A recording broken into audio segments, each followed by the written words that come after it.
G-Thing, brought to you by the following participating advertiser. The 70,000 people who are looking to raise the standard of healthcare. Northwell Health. Look north.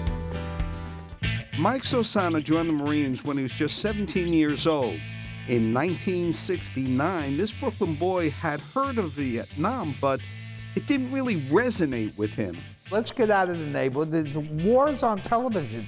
6 months into service, he was headed to Vietnam, and that's where his life changed forever.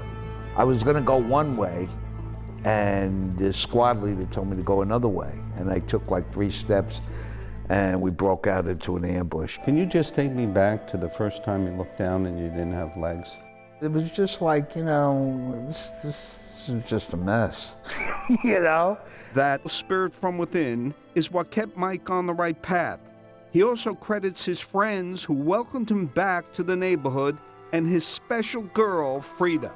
She just looks at me very calmly, and she says, it's going to be okay, Baba, don't worry, And I'm like, you got to be nuts. And you know what? 40-something years later, it was okay. Mike went to college and became a sculptor, prolific playwright, and even had a part in Born on the 4th of July with Tom Cruise.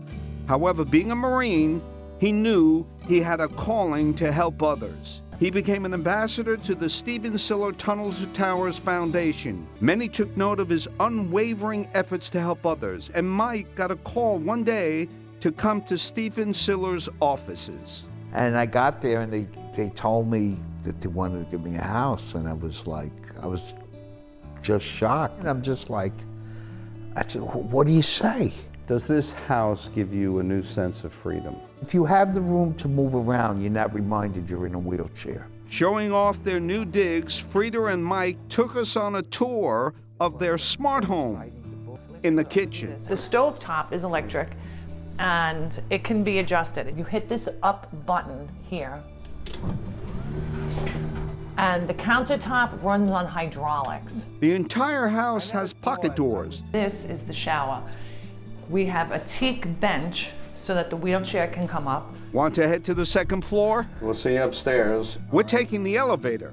The smart home is also a crowning jewel for Northwell Health, who has donated $150,000 to the Siller Tunnel to Towers Foundation to help build these houses. What is Northwell's sensitivity to this topic? They put everything in the line, day in and day out. It is really our responsibility to pay it forward. And pay it forward, they have. They take care of needs that you don't even know you have. So what does this 67-year-old want to be doing in 5 years? Retirement is not in his vocabulary. He hopes to still be working one-on-one with veterans. Semper Fi.